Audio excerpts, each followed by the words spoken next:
Well, hello everyone, and happy Mother's Day, and thank you for joining us for another episode of Iron Panther Presents. We're actually talking about men, as we're talking about Godfather of Harlem, not Godmother, for the record. Anyway, as we talk about season 4, episodes 3, 4, and 5, we've been out for a while. I've been out for a while, but we're all caught up. Thanks to Jamani, I figured out those 3 episodes I was missing, not just 2. But we're gonna catch up with these episodes. What's going on? Elise, we're gonna talk about mothers. Elise's journey, Mamie's journey, that kind of thing. What does it mean to their children? What it means to be someone's child? All that kind of stuff. So anyway, if you're new to the channel, please subscribe to the channel and do all the other things I'm gonna mention in the intro. All right, let's do that. Oh, wait. I got to do it now. Wait. This is going to be funny. Wait. You ready? I got to do it. This is awesome. This is amazing. I love it. It was psychological. It was emotional. Extremely entertaining. But as always, as we try to say here, as we said, if you are new to the channel, please subscribe to the channel. And as we talk about this video, please like on the video and comment on the video, and we will get back to you as soon as possible. All right, we are here for y'all. Jamani, you watched these last 3 episodes. Where would you like to begin? Do you have any positives? I thought that they were going to not show us Margaret, and there they go. All right, so they actually did it. I guess that is a positive. They brought her back from whatever state with whatever relative she was with. So I think North Carolina, because I think it was South. Much like most black shows, characters go down south. So either North Carolina, South Carolina. And so I think she was in North Carolina with some kind of auntie, but she's back. Unlike Yaz, they've aged her properly. So now she's a teenager, going through angst and whatnot, challenging her adopted mother, not her biological mother, which I thought was going to be more of an issue.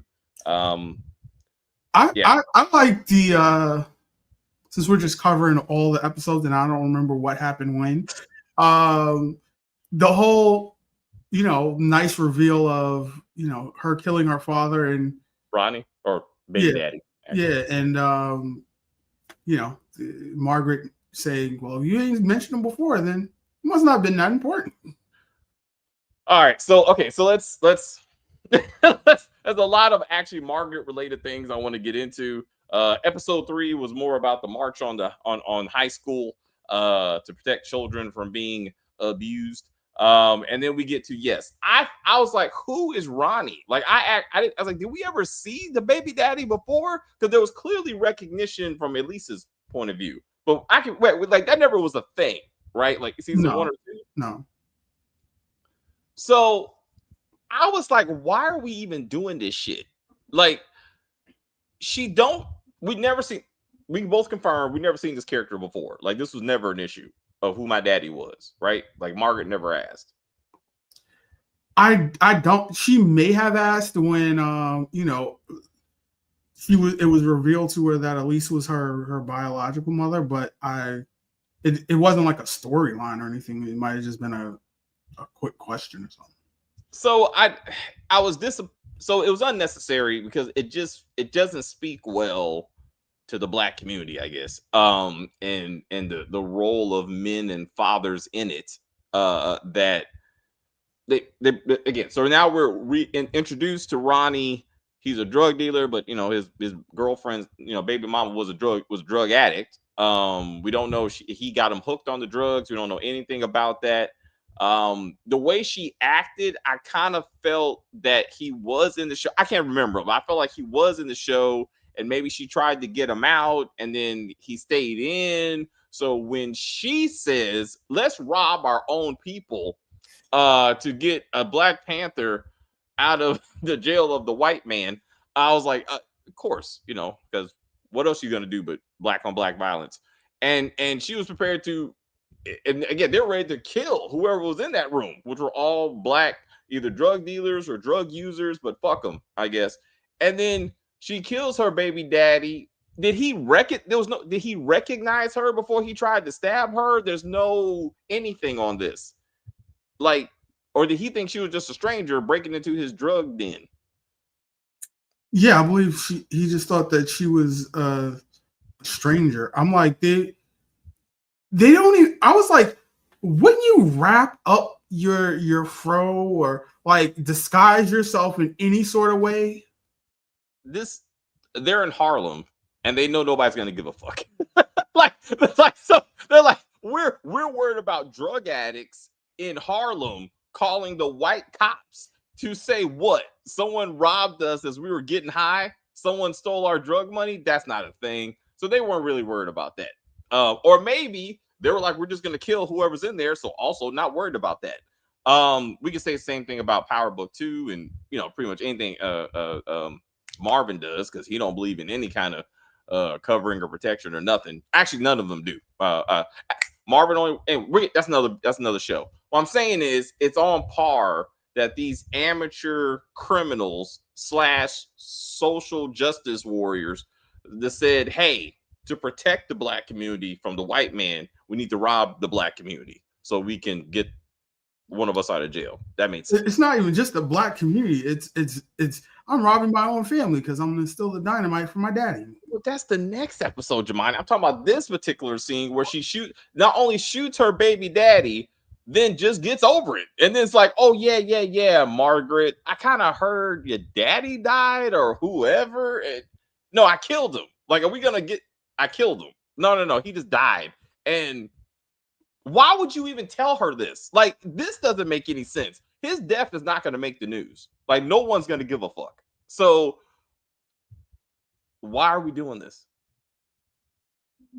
I don't know. She at least didn't know that she didn't give a fuck until she told her. So, but it doesn't matter because she never talked about him, which is what Margaret said. So this doesn't make any sense. If she said you never mentioned him, so why should I care? Why are you mentioning it? It's not like his death made the news, which is what should have happened, and then therefore you have to engage in the conversation. But then she's not even honest about it. And then she'll never know, I'm pretty sure, that mama killed daddy. Like, that's not going to be a thing.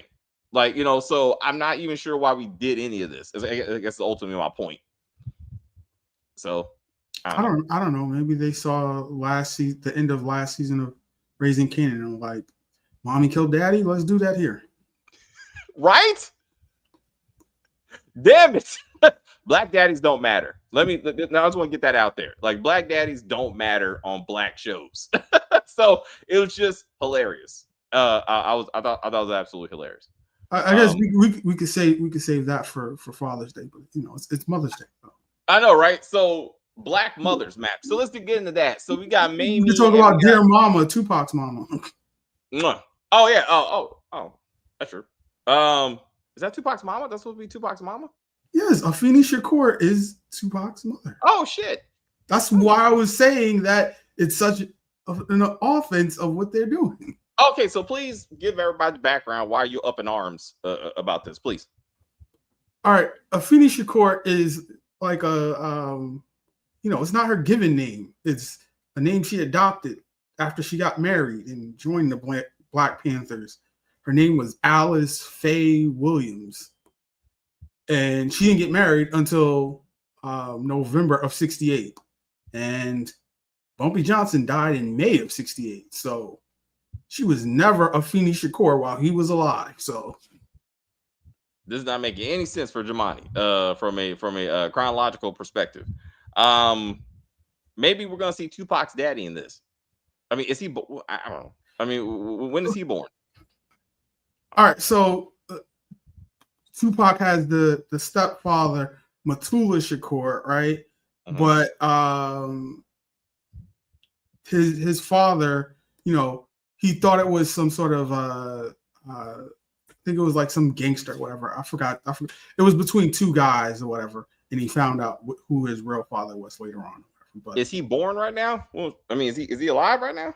No, Tupac doesn't get born until 1971. Ah, shit. Never mind. All right, I thought we were going to see little baby Tupac. And I'm like, the story is that there was a whole heist or whatever that happened, and Tupac's mother was in jail, and she got released right before she was about to deliver the baby and all of this stuff. So I'm like, if they're about to do some sort of heist and all that type of stuff, they're like 5 years in the future.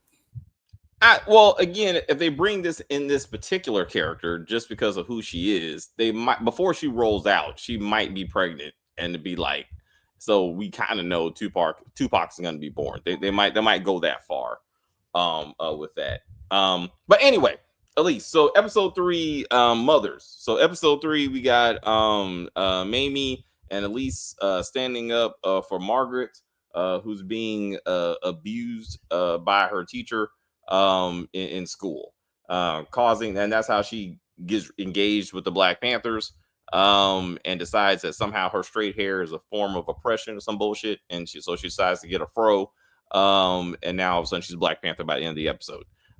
Fuck the Nation of Islam, I guess. That's what she said. That's not what I said.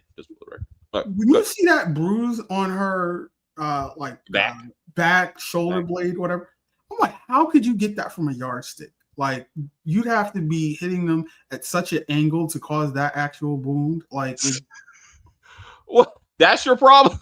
But okay. Well, then again, you would think that Mamie would have saw this by now. That she's never took her shirt off. She's never been like, "Ooh, I hurt." Like, I wasn't in school in those days, so I don't know if parents had to give permission for this type of stuff. And when I was, even when I was in elementary school, from when they went to the principal's office, it didn't seem like the parents, the permission was even explored. It was like, this is legal for us to do, so we're gonna do it.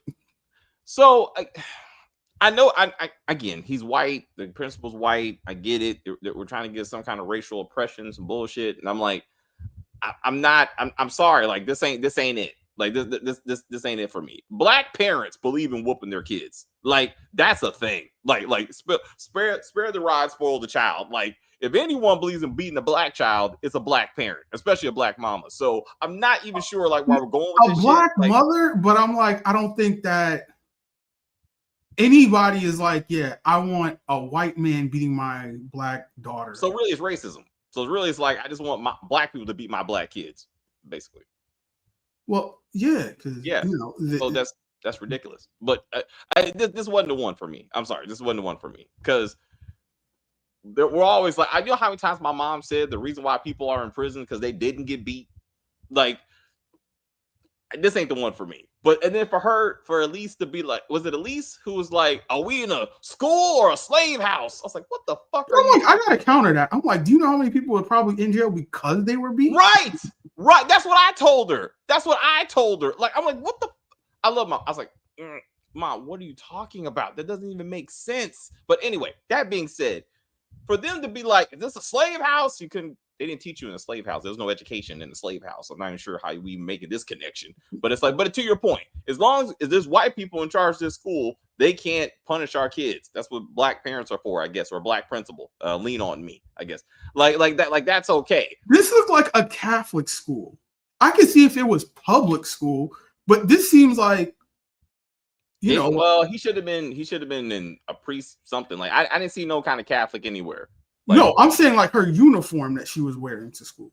Oh, so that never got explained. Let's go down this road. Like, they never actually explained what kind of school. I took it as a public school actually, because I didn't see the Catholic anything or private school. I felt like it was a private school because like Mamie was very much like, oh no, you got to listen. Like, this is important for your societal position and shit. I can't believe this is just regular ass public school. Like, I was like that. I guess. I'm like, why is she getting like the Black Panthers to ride out? Why wouldn't she get her high society James Baldwin loving folk to come in? Wouldn't that be more impactful? No, well, they need to introduce how the Black Panther is supporting the black community until they rob the black community. So like, they got to be like, and then they want us to believe that cops, I don't give a fuck what their race is. Cops see a bunch of women show up in some hats and they're like, oh shit, we can't arrest y'all. It's just too many of you. We don't have bullets or anything. No, we will arrest Tupac's mother and Tupac's mother only. Like, that's true. And just so I'm like, what? But again, they're like, oh my God, we're scared. I'm like, what is happening? Not Elise or Mamie, who started said, uprising. No, we gotta do Tupac's mama. So $500 bail. Again, children, like the entitlement of Elise that she's at the time living in her father's house, asking for her father's money, and has the audacity to be like, I can do what I want. I take care of myself. No, you don't, bitch. No, actually, not right now. Actually, you don't. So then she moved out. Okay, that makes sense. Then she robs. Then she robs her father. More black on black violence. Then she robs her father's company so she can get explosives. Because God forbid she goes after someone who's not black and maybe get some actual attention. I was like, what? What are we doing? This is not what I signed up and for. I'm like, things were a lot quieter back in the 60s than they are now. I think dynamite going off, however remotely in a city, is still going to make a sound. Yeah. I'm like, they're running off like they're little kids or whatever. I'm like, Jamani, this is the same show that they shot at like a rocket launcher and like towards the UN or some crazy shit. Like this is the least of the crazy stuff we've seen on this show. I mean, but none of this should be happening. I guess my point is, Elise has gone to a serious arc, like from drug addict to Nation of Islam to now Black Panther. Like, I'm like, she's lost. She is someone who needs purpose. She needs an identity and she needs purpose. And somehow a man helps her with all of this. Because like she was with Omar, she was in love with Malcolm. She got infatuated with Omar, and now she's like Nation of Islam. Malcolm is dead. Omar conveniently says, leave me in prison for the rest of my life. And she's like, oh, I need a new man. And introduce Sadiq, who's played Obi. He's played by Obi, by the way, Power Book 2, if you're a fan. The voice is what triggered me. But now she's like, oh, I'm a Black Panther now. I got to stop perming my hair and go with the fro. And I'm like, what? And I'm like, just because you're a Black Panther doesn't mean like, it's not like you're in a biker gang where I can never take off my jacket. I'm like, she was sitting at the dinner table with the jacket on, and I was like, no one else wearing no jacket. And then we're getting the same speech that we got when she joined the Nation of Islam. What are you doing? This is crazy. Why are you bringing this into my house? What is this going to do to my daughter? You mean my daughter? I mean, Margaret. Either way, we can't have her around this foolishness. We're doing the exact same storyline. And in the exact same way, she's like, no, this is who I am, Dad, until I'm not. Until I move on to the next thing, apparently. Like, that's what he should have said. What happened to your ride or die commitment to the Nation of Islam? Or really she got kicked out, and then she went with Malcolm to his I forgot what his organization was after he left the nation, but she was with that too. So I'm like, you still part of that's like, it's a religion, like it's a way of life. Like it's like she acts like she joined the Girl Scouts and she's like, well, I'll just move on to the next one. And now all of a sudden she's like ride or die for the Black Panthers because they gave out some food once and it helped you with school brutality or whatever. So I'm like, I'm not even whatever. But now she got a fro and hence my thumbnail. And now she riding out. No, I can't wait till she goes full dead presidents, fro with the painted face, and then what, armored truck, which is I'm actually waiting for that. Me too. I'm actually waiting for that. And that actually ties to the whole, again, Vietnam War, as they're trying to be historically somewhat accurate. Like the Vietnam War should be a far, far more serious issue than they're even close to trying to make it right now. Like it is ridiculous that it's almost irresponsible about how they're not explaining how the Vietnam War, specifically the draft, disproportionately impacted minority communities. And none of this is being talked about. So just because MLK wasn't, in the tri-state New York area, I guess he just don't exist anymore because they don't bring him up at all. That's also a good point. Also, so that this kind of gets me to James Baldwin. Is as the Nation of Islam has been replaced by the Black Panthers, is James going to replace Malcolm as Bumpy's voice of reason? Especially after episode 5, where he listened to his speech. I would say before that, I would say, they brought back the shoe shine. I'm like, I haven't seen that since like the beginning of season 2 or something. Like, yeah. So do you feel I'm like he's gonna be his shoe shine buddy? All right. So, but up until that moment, he was more Mimi's, confidant. Like, like Bumpy was like, I know of you, what I'm saying? But I think after this, I thought the point of this whole stand up, we're black and proud speech, book reading was that Bumpy heard him and was like, this is the guy. Like, this is someone who understands what I'm trying to achieve, and therefore they're gonna be something. Yeah, true. I just, from historic accuracy, right? They're just glossing over the whole sexuality thing. And I'm like, in the 60s, like, because they're, you hear all of the derogatory names for the Italians from the blacks, or the Italians to the blacks. Mm-hmm. They haven't mentioned anything about Baldwin. And I'm like, I think that would have been something that would have been the topic of pretty much every discussion involving him back in the 60s. So I too noticed that the actor was leaning towards gay, and I was like, David, don't be like that. So then I looked him up just to see, and I was like, he was. He was an advocate for the civil, as read on the internet, just for the record. I mean, but like he was an advocate for the civil rights movement and the gay liberation movement. And I'm pretty sure the second is not going to be addressed. like this is a black show, right? They're not even going to touch the gay shit. Like that's the closest thing you're going to get is when Bumpy said to Mimi, "You're wasting your time with that dress." Like that's as much as they're going to touch it. You're not going to see the homophobia among black men. None of that's going to get addressed. It's going to be, he's a black man trying to fight the white man, and that's it. Like that's the message they're going to go for. So they're not going to get into it. But I don't know if they casted a legitimate gay actor, or is he just leaning into it. But I don't think it's going to be, as it's, to your point, as it should be. I don't think it's going to be addressed. Because they're trying to stay focused on a more common issue. But Frank Lucas, like, I need more of him, because he's actually doing what he's supposed to do in a drug show. Because like Bumpy, I'm trying to make a casino bullshit. Like, I don't care. Like, and then me trying to uplift the artists of Harlem, I care even less. Like, they need to get to Frank. And Frank, like, pitting the Italians to get against each other. Frank, pitting either one of them against Bumpy. I need more of that, person.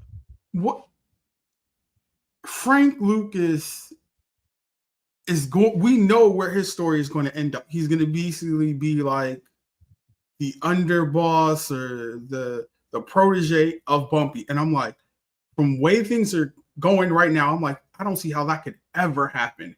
And why is all the stuff we were talking about Power yesterday, right? About how are these people having these conversations and walking out alive? Right. It does not make any sense why he is still alive. It doesn't. It like, I said the same thing myself. I was like, are these writers like getting together and just making dumb shit? Like, you don't walk to a gangster and be like, oh yeah, I robbed you. Like that heroin I tried to sell you. Like, yeah, I robbed it from Bumpy, who had me rob it from you, and then I robbed it from him, and I've been making money off of it. And like, you know what? I like you, bro, because you're honest. I like that. How about you work for me? Like, I still swear that Overall's got, I can't. Chin's daughter. Stella is fucking Frank. I don't know if that's historical or not, but he's getting those draws. Like, he is definitely getting those draws. Like, and that's how he's gonna come up. I know the best line out of all 3 of these episodes was Joe Colombo when he was like, are you I know you used to fuck that soul singer. What are you fucking bumpy or something? And that line is why I'm saying, like, she right after that, it's Frank in front of her, right? And then it's like, yeah, I lied to you. So what you gonna do? And she's like, I'm gonna give you a chance. I'm like, and then for the other guy to be like, yeah, that's because she's a woman. I'm like, in this particular case, you are correct. Like, I feel like he's gonna get those draws, bro. Like, it may not last long, but he's gonna get up in there. I feel like his girlfriend is gonna tell him to do it. Actually, I feel like because Stella, she does have a type. Speaking of that, all right, I want. Why don't they bring back Bumpy's white girl, the Vanderbilt? Yeah, she should be part of the society. That would be hilarious. But I don't know, bro. I don't know. I had to fast forward. Like, I'm not gonna lie to you. Like when Mimi went to that meeting with the meeting with the white woman, like trying to get the whole reading or whatever the bullshit she doing. I was like, I don't give a damn.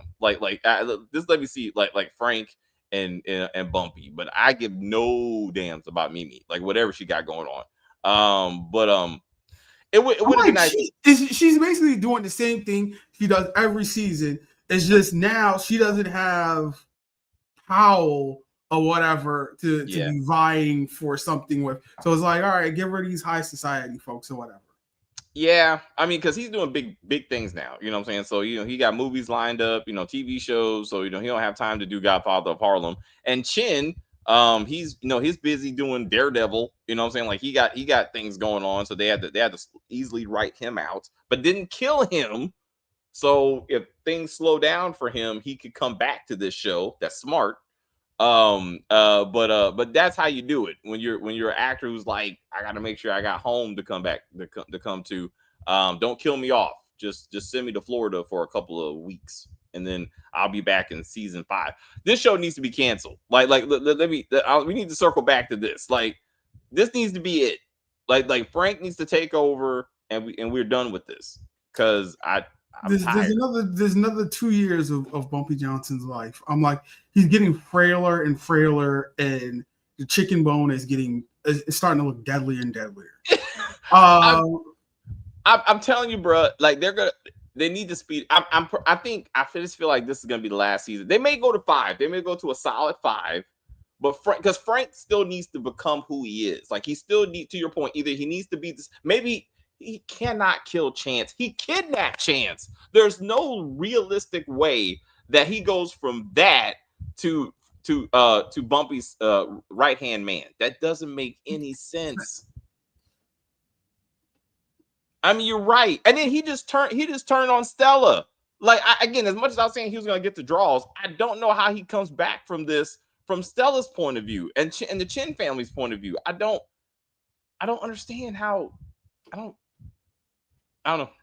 That's what I'm saying. I'm like, and why is he? It's still, like I said this before. It still bothers me. Where did this girlfriend come from?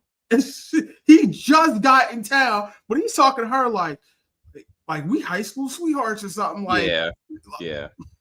I thought he paid for her. Actually, I thought she was a prostitute that just never left. That's what I thought. I mean, I don't remember when he met her in a bar or anything. Like he ran into the 2 grifters. He took care of them, and then he got the apartment from the dude, and then somehow he just had a girl that just came over and she never left. Like I think the first time we saw her was in that room. I don't think we've seen her outside the room actually. So yeah, maybe that's it. I'm like, they're breaking down doors for Bumpy Johnson's casino brother, not brother-in-law or whatever, because they didn't get married or whatever, but they don't break down the door for Frank Lucas though. Well, I don't get the point. I'm saying like they nobody even knows about his girlfriend or whatever. I'm like, and if she's always in the house, you would think, all right, we're gonna catch him when he's at home or or wherever. Oh, okay, But okay. Like neither one of the Italian families nor Bumpy has made any effort to look into the past of this Frank Lucas. Who does he know? Does he have any weaknesses? Like none of this. They always just push him around because they can't kill him because he's Frank Lucas. Like we know like he's gonna be all right. So there's only they can only threaten him. So it's kind of silly. It's kind of silly. But that's what historical shows are like. Like when like relatively he's going the distance. And so you're right though. they should just really call the show Quantum Leap or something. You're big on this time thing. So are we going to see Huey and crew? Like, are we going to see any prominent members of the Black Panther? Well, Huey was based in California. That's why they were saying in the episode that these are just California radicals. No. I get that. Also, I thought Margaret was, now that she's, blossoming into a young teenager, I thought she was going to be on the street trying to get some Black Panther loving too with her mama. I would like to see that.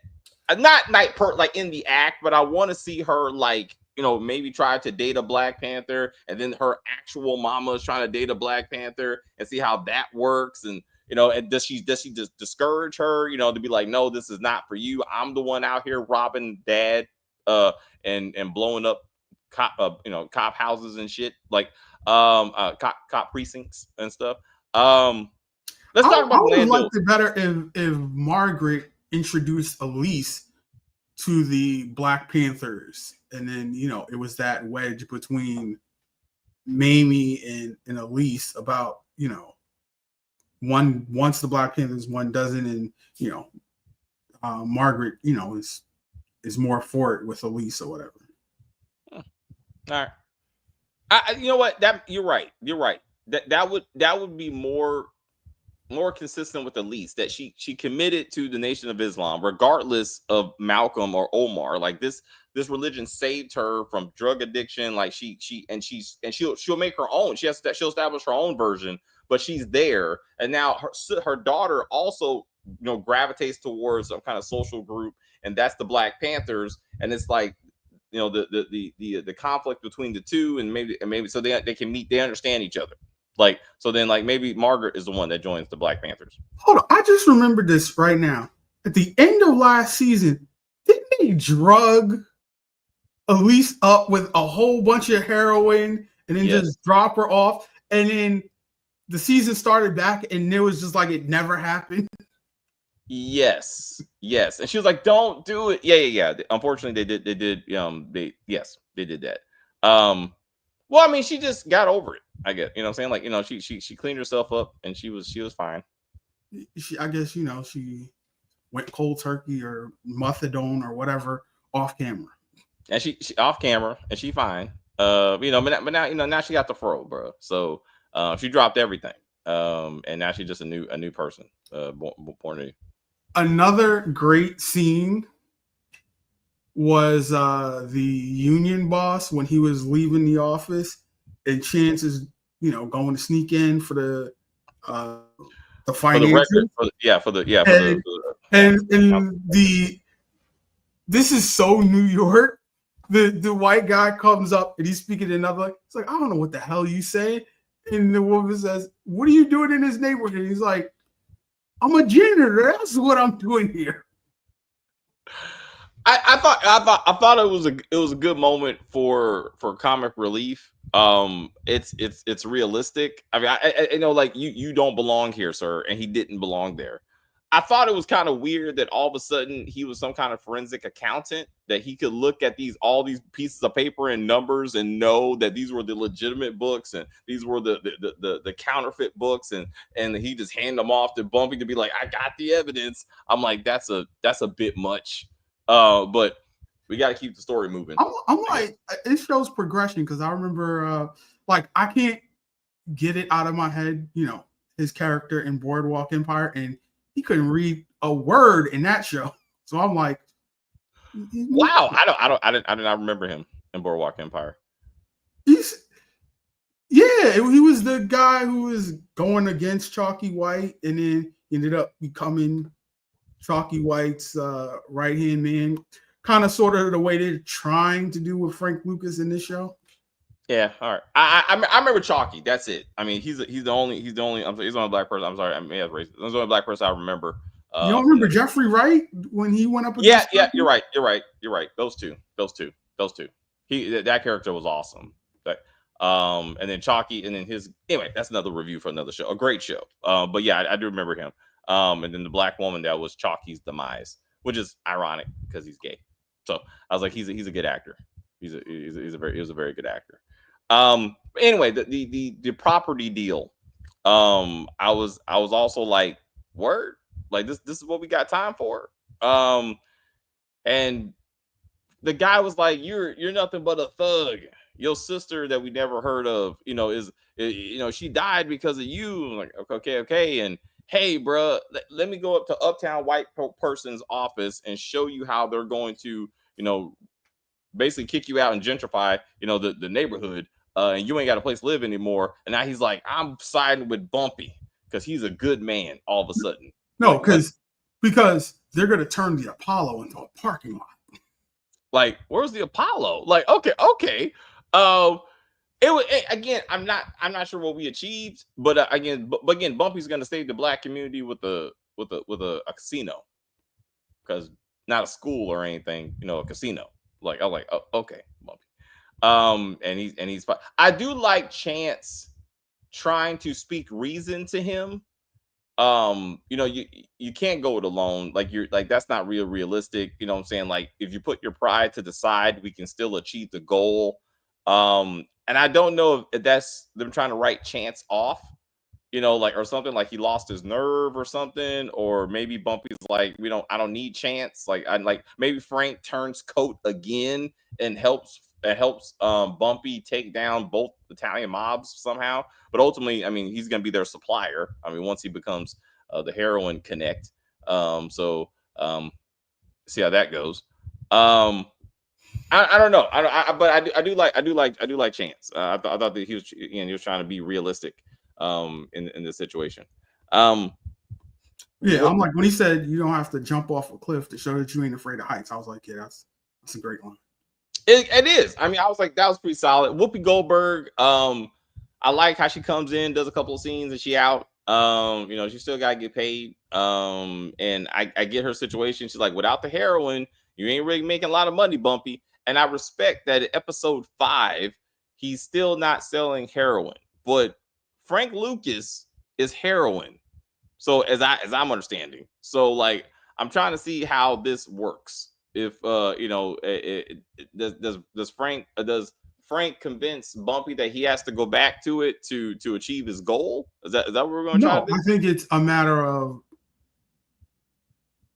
when Bumpy's dead. I make the rules and the laws, and I can take the organization in whatever direction I want to take it in after he's dead. Are they going to change history to the point that he gets killed, or are they going to let him die with the chicken bone?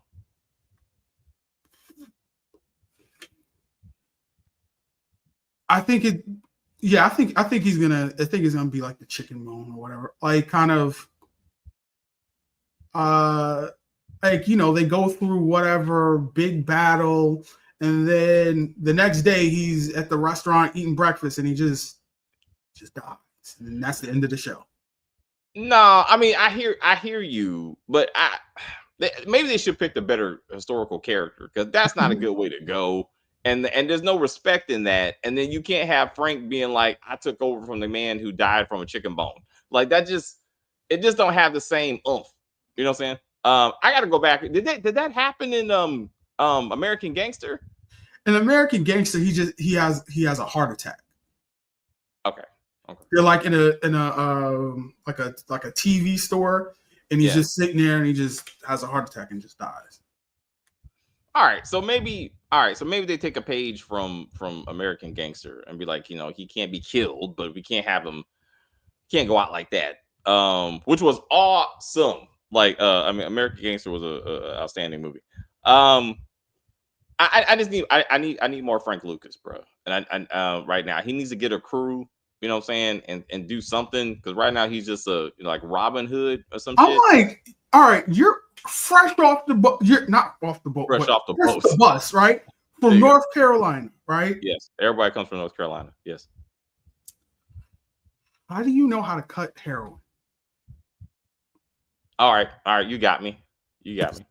I mean, just okay. Again, just because it's the South does not mean they don't know what heroin is. Like, I didn't say they didn't know what it was. I said, how do you know how to cut it and repackage it so that people don't even know that it's been tampered with?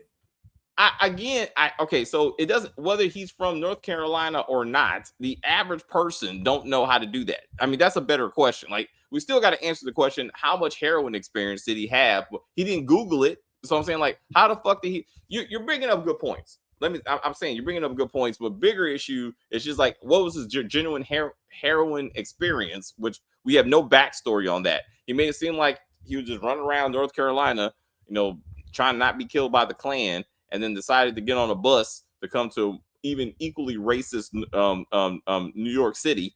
And it's like, oh shit. And so I don't know. And all of a sudden he figured out how to cut heroin. And all right, so he knows how to, he's cutting his heroin or whatever, but I'm like, it just doesn't, he didn't even know what 3-card money was. So I'm like, how do you make him so dumb and then so smart? Yeah. And such. Well, he's not only is he cutting the heroin, he's his own dealer. Like now he's taking over someone, like one of Chin's or whoever, the Italians, like heroin spots, and now he's doing his own drug dealing too.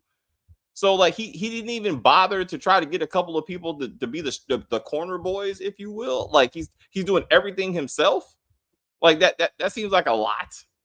Like, I mean, that's not, I mean, and then that's exposure, right? Like Stella said, just go to the heroin spots and find someone who's not one of us.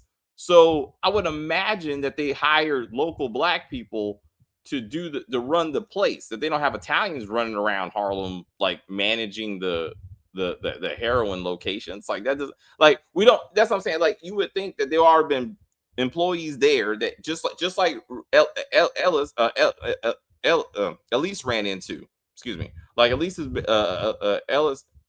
baby daddy was running the heroin spot. So there's already should be people there. At least, so Frank should have ran into local people who work for the Italians and had to kill them, and then that should have brought some attention, or maybe he recruits them, or something.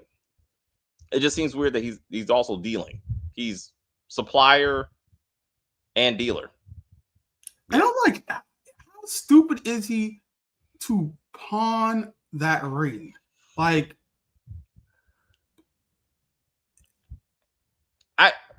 I don't know. I mean, but I don't know. But so even then though, Stella told Bumpy, you have to find out who killed our guy.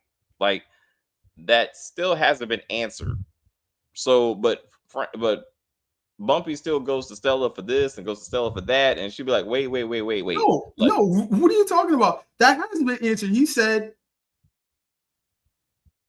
it's him. I'm gonna deliver you. Oh, then I'm sorry. Then she was like, never mind. Just give me some information, and then he fucked that up. I'm like, then that's why. So I'm sorry. Then goes back to he needs to begin those draws, because this doesn't make any sense. I don't understand any of this. Actually, I thought with the goons line about, you can't trust black people or women or something to that effect. I really thought that Stella would team up with Frank to take out that guy, and then somehow that's how, so he helps her kind of become the boss or something. She's the boss as much as she can be the boss in this particular period in time. So I don't. She's at the ceiling. Oh, okay, all right, and it's all right. Okay. Where are we going? Like, what is the? Yeah, we're halfway through the season right now. So damn. Like, what are we trying to achieve? What in these next 5 episodes?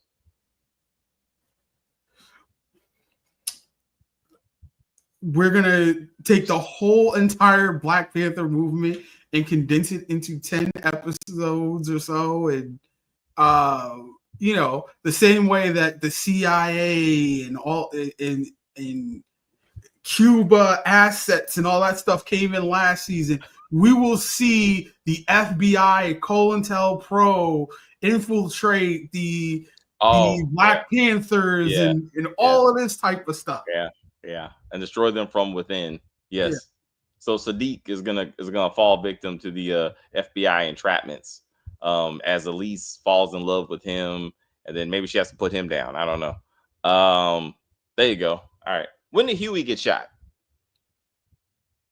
Like in the 80s. That was the 80s? Yeah, Huey P. Newton, because he got hooked on crack and stuff. No, didn't he get shot like in California or some shit? Yeah. In the 80s. My fault. All right. I thought when he was still like a leader. Like I thought like he was sitting in the chair, like the famous picture of him in the chair. Like I thought that was like I feel like that should have been like 60s. Like 60s and maybe 70s. Yeah, I'm saying that, once the Black Panthers fell apart, he became a drug addict. All right. Okay. So I'm just saying, I was wondering if is Huey Newton going to be in this?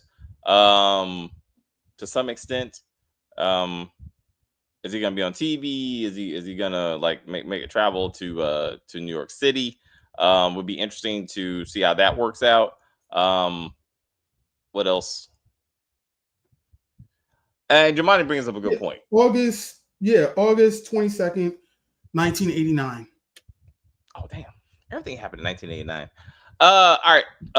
So never mind. So that's not here nor there. Yeah. So we got to think about more the historical events that may continue to happen. Again, does James make it more into season 5 or something? Also, that's another thing. So Bumpy's guy, Nate comes down into a very non-criminal or activity at the reading, and it's like Bumpy, I gotta talk to you. How about we go upstairs, bro? I can't have these white people listening to this shit. Like this is gonna be some gangster shit. Let's go upstairs. No. Just walk 2 steps away from these people. Like their ears don't work. I'm like, hey baby. Mimi didn't even say, hey baby, how about you take your business? Because I'm trying to get on this board. And I was like, oh yeah, that's right. My fault. I could, that's TV magic where it's like, how long it'll take for us to set up lighting and a new location in a hallway and all that. Just take a few steps back and we'll just get this whole scene in one shot, one take. I'm like, this don't make any kind of sense. Like they have to have heard. And like usually in these types, I think this happened to her before. She's at the cusp of achieving, societal legitimacy. And then like, Bumpy is Bumpy. And she's like, why, Bumpy? Why did you keep on? I'm like, who do you think you married? Like, I don't know why we're going through this shit. Like, you know how. And then that kind of also irritated me for her to be like, I'm not even a priority on your list. It's just all about work. Bitch, how do you think we pay for all this? My work.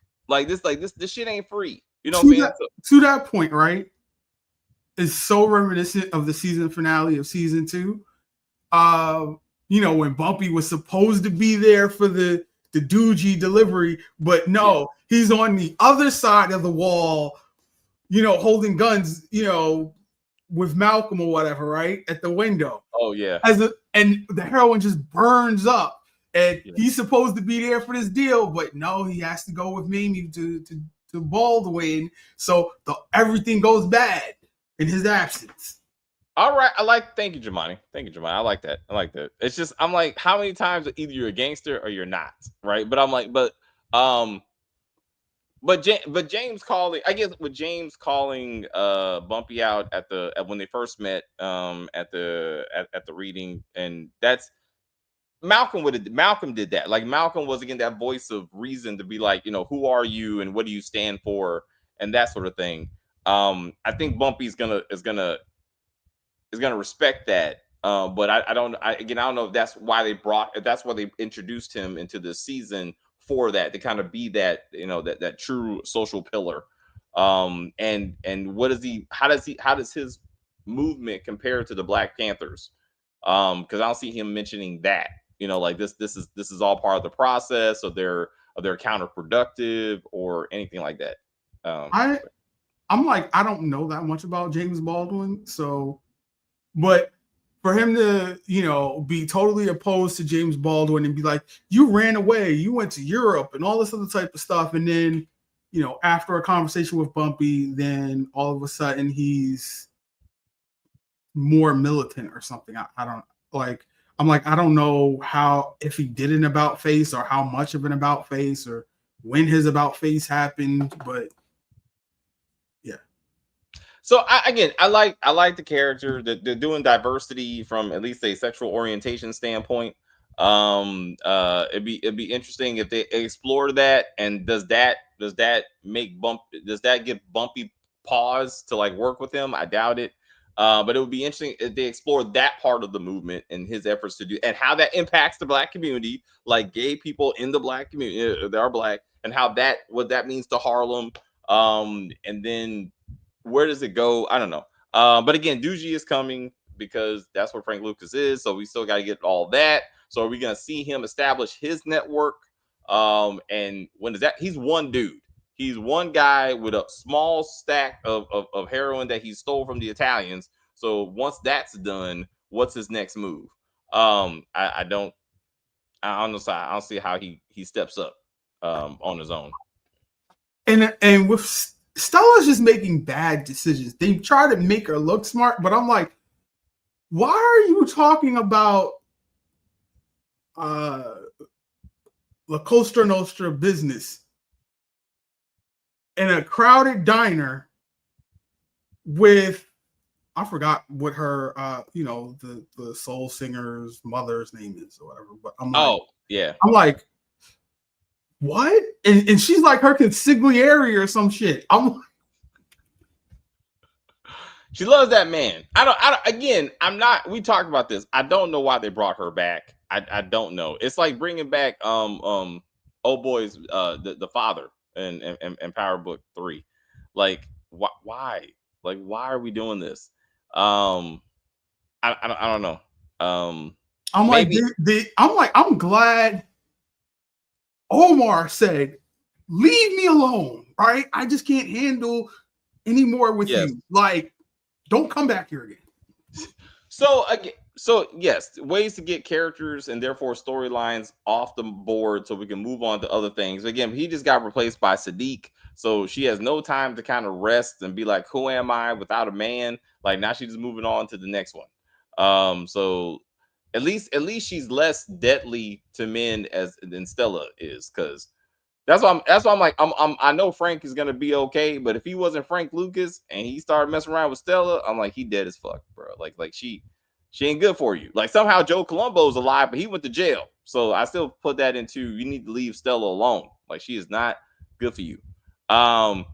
But she is trying to, like you said, they're trying to show her as the mastermind, like behind the scenes manipulating everyone, but somehow Frank is a bigger one. I think is what they're trying to do. And he will outsmart everyone around him, and somehow he's not going to get killed after kidnapping a Chance. I don't know. We just gotta see. Like I thought Chance was just gonna die. Like me too. You ran out of bullets. There's a gun to your head. You should be dead. Why are we taking you with us?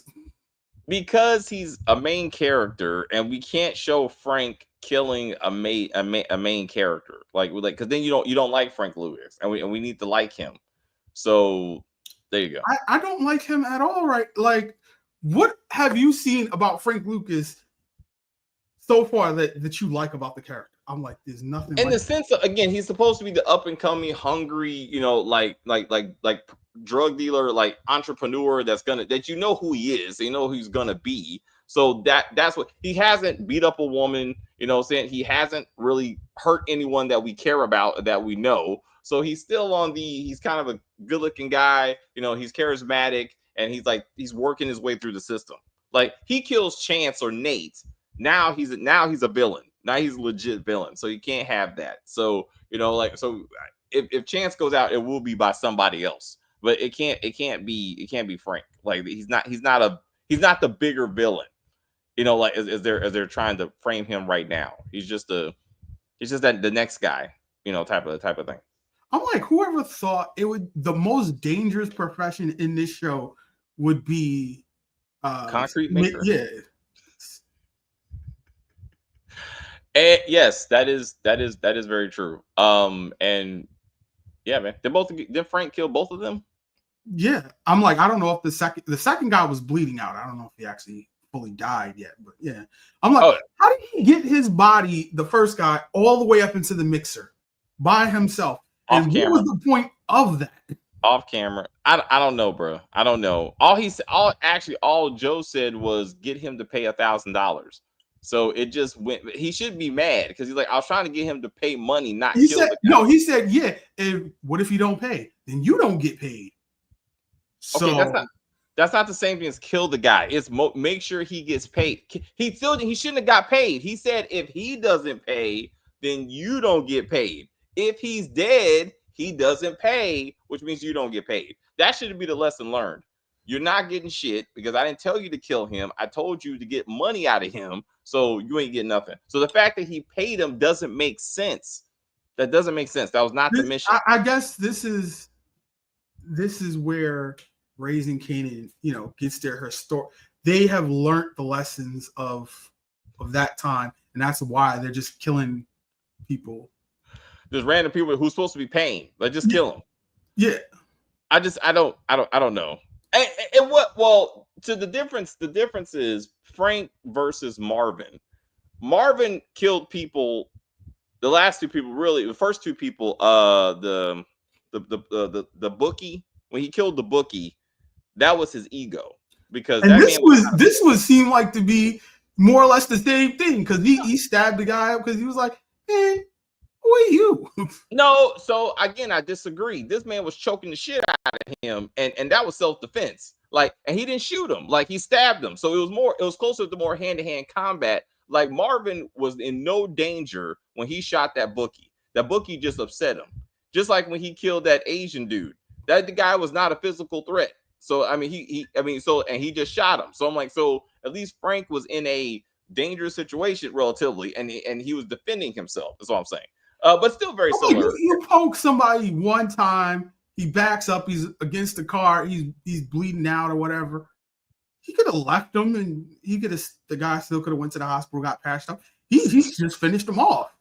He should have stabbed him without killing him, stole his money, and be like, "I'll be back for the rest of my money." To your point, something like that. And then oh look, I got the rest of the money somehow off camera. Or he gives, oh, I'm sorry, bro. I got $1,000 in the office. Let me like if that's what should have happened. And then he takes the 1,000 to Joe. Joe gives him his cut, and now he shows that he can be trusted to complete a job. You want to talk about being trusted, right? How is it?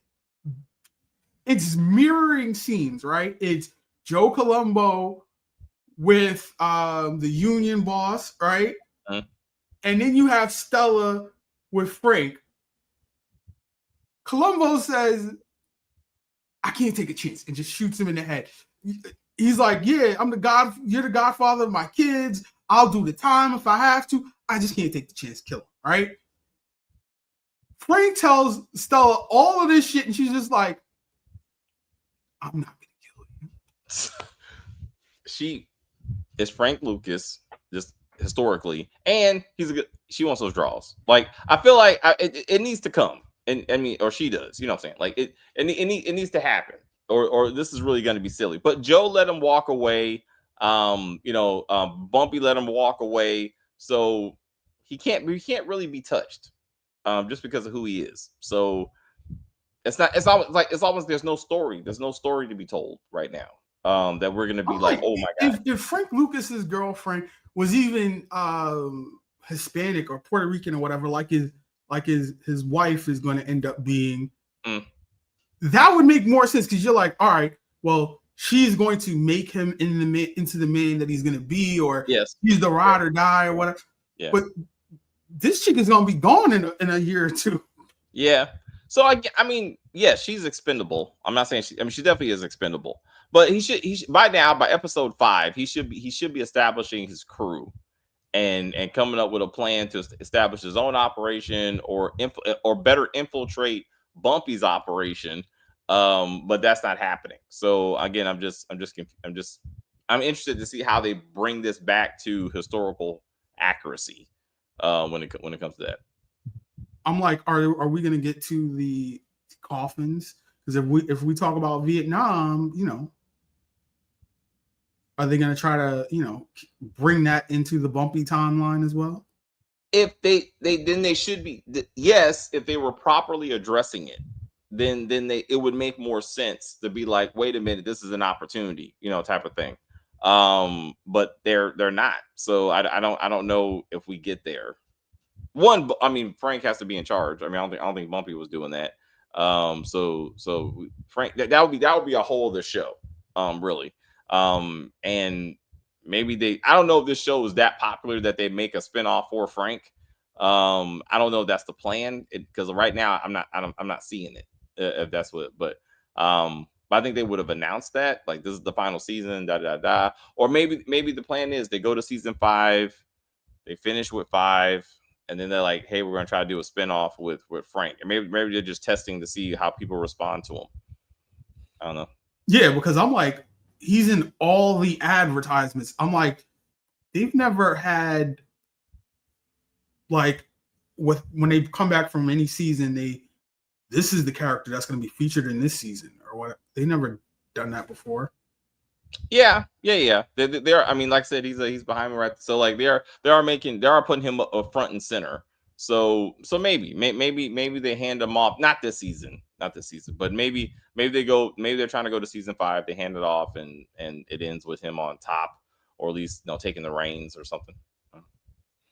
Yeah, because Forrest Whitaker is the executive producer, and he basically runs MGM Plus. He had that. He has this show. He had that Ocean Park Avenue, whatever the hell that show was. So yeah, I think he has a lot of pull to make some things happen at MGM Plus. I don't think he's the 50 Cent of MGM Plus. But he ain't running from. But we'll see. I mean, I mean, they don't have a lot of stuff in their roster. I mean, so. And they don't do ratings. Not that I see it, like the reports of like this is their top show, like blah blah blah blah blah. Like I mean, I know From is obviously popular, but I don't know if Godfather is up to that level for them. But maybe I don't know about a universe, but I mean, maybe they at least can get a Frank Lucas spinoff out of it, and maybe that's what they're trying to do. Yeah, I'm like, right. I don't know. Is because sometimes these things get bigger when they go to other streamers, like if it goes to Netflix or something like that. You think that Godfather Problem's gonna end up there? No, like I don't. It would have to be over before they do that, and I don't see a show that doesn't happen very often where the property gets given to somebody else, and for some reason they're gonna put more. That only happened with Warrior. I mean, in my experience. And I think that only went one more season. So if MGM don't do it, I don't see like Netflix putting money into it to finish the story out just to do it. No, I'm talking about like just the back episodes to get more people to start watching it. Oh, like season 1 through 3 just goes to Netflix right now. I mean, they should. I mean, to bring more attention to it. I mean, that probably would help. But again, I don't know the plan. I don't know if they have one. For what the overall story is trying to achieve. I don't know. But yeah, one more season at best. Because I know that what the issue with From was it wasn't international. Like it's just now going to more and more countries. As every season comes out, it just goes to more countries, so it gets bigger. So I don't know how many countries Godfather of Harlem is in, because MGM Plus is just not that big of a streamer. That's what I'm saying. So I mean, so it could be a positive in the sense that they don't have a lot of content, so they have time or the resources to this show. It's going this long, so it has to be somewhat successful. They'll be like, okay, let's retool it, get a younger actor with Frank Lucas, and we can ride him out, for 3 or 4 seasons, and the story to tell. So with him, but All right, we'll wrap this up. Anything else for this show or in general? I just wanted to highlight that, anytime you see Whoopi Goldberg and Forrest Whitaker on screen, you got, two Oscar winners. Well, look at that, Jabani. Nice. True, very true, very true. And hopefully more as we go along with Oscars. Yeah, I'm like, they should have kidnapped Pettigrew instead, because if something happened to him, we could probably get some more of that. What the hell's the name of that character he does? Where he comes out of the TV, Mr. Crockett. Mr. Crockett, that's it. I want some more of that. You're so silly. I mean, maybe they'll do it. Maybe they'll do a part 2, the Mr. Crockett. It was an interesting storyline. Yeah, because this show only comes on like once it only comes on the odd years. So it's like you could do a Mr. Crockett on an even number of years. Bounce between the two. Yeah. I hope Powell. Well, again, they do have another season. I hope Powell comes back. And do I? No, I like him as an actor, but I'm not seeing the point of him. Like, he doesn't have a point. Like, like this is not a political show. So like his involvement kind of just took it off focus from like what it was intended to be. But I mean, he's just a great actor. So I'm sure he has other things to do. Like all this stuff with the legitimate business, he's, I don't know, having a politician in your pocket or something like that to push some deals through or something. He could always come back and do a cameo just to help him along. He could, but I think they'll just be milking it, and and if they're trying to put Frank in front and center, right, then we need to move on, from Bumpy and business and stuff. If we're getting to that point in his life, they're gonna have to wrap him up. Because I'm like, I don't remember ever hearing about this casino type of thing ever coming to fruition. So I felt so if they're trying to be historically accurate, they probably it just falls apart. It burns down. It's never going to get made. Like when he was looking at the space, you could tell like he was dreaming like what it was supposed to be. So I'm pretty sure it's probably just not going to work out like one way or the other. So they can't really make it if they're trying to be accurate. They can't come to fruition. And I'm like, we saw, was it the first episode that he's gambling his house. He's basically gambling everything on this. Yes. And I'm like, you got to pay that off. He has to end up broke, penniless by episode 10. If to your point, if he doesn't, or maybe somehow the project falls to the Italians, like he didn't want it, and they redirect the resources or some shit. They can't have him on the street. Like that would be interesting. How if that's how he gets off the board, and then somehow Frank takes over at that point because he lost everything. Like that would be kind of interesting. But that's not what happened in real life. So I don't know if they're gonna go that route. I know that he wasn't, he still had notoriety or name recognition. He was still respected, but he didn't have the position and stature when he died that he had years before. So losing the heroin trade that knocks him down a couple pegs, but I think he still has a little further to go down the ladder before he dies. All right. I don't know if they're gonna spend episodes doing that, like Snowfall, right? Like Franklin's last season, he was kind of on the decline, but his major decline was off camera in the last episode, and then he was just on the street drunk and all fucked up. So I don't, they may kind of take that route. I mean, so we don't have to sit there and watch it per se. Yeah. But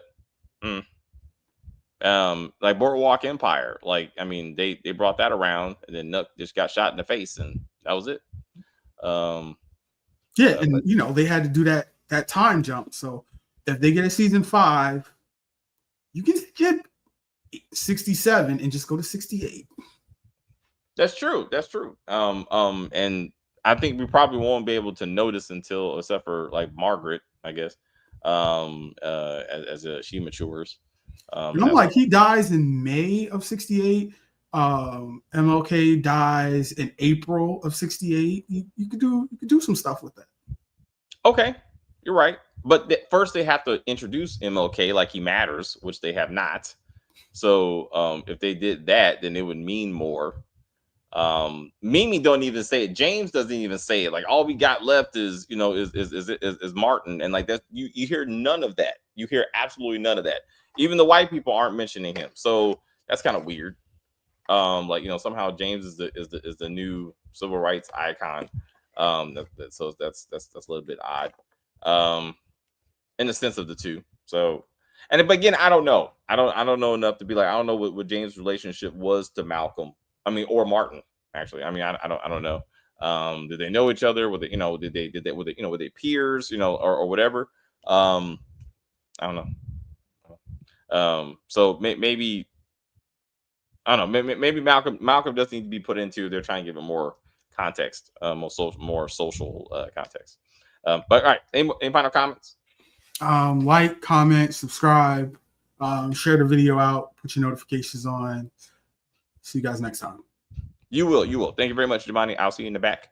Thank you very much for hanging out with us. As Jabani said, please leave a comment on the video. Is the season going to where you thought it was going to go? Do you want another season? Is Frank who you thought he was going to be? Because they did advertise him a lot as this is his season. So what does that mean? I hope all of you have a good Mother's Day, as that means what that means to you, and we will see you on Saturday. All right. Oh wait!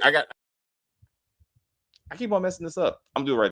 I will say thank you guys very much for hanging out with us. I see people watching us in the chat. I enjoyed the view. I don't know what the fuck I was watching. Rewatch this when we're done. Rewatch this. You'll see what we're talking about. You're gonna be like, oh shit, hilarious, absolutely hilarious. You want to go there? Oh shit! Stacey, do your thing. Fuck that shit. Anyway, please like and share and comment on the video and all that kinds of stuff. As they say, we're just gonna end this broadcast and say bye.